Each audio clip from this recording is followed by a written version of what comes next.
بسم الله الرحمن الرحيم إذا جاء نصر الله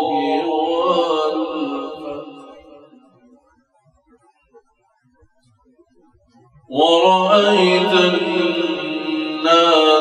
يدخلون في دين الله أفواجا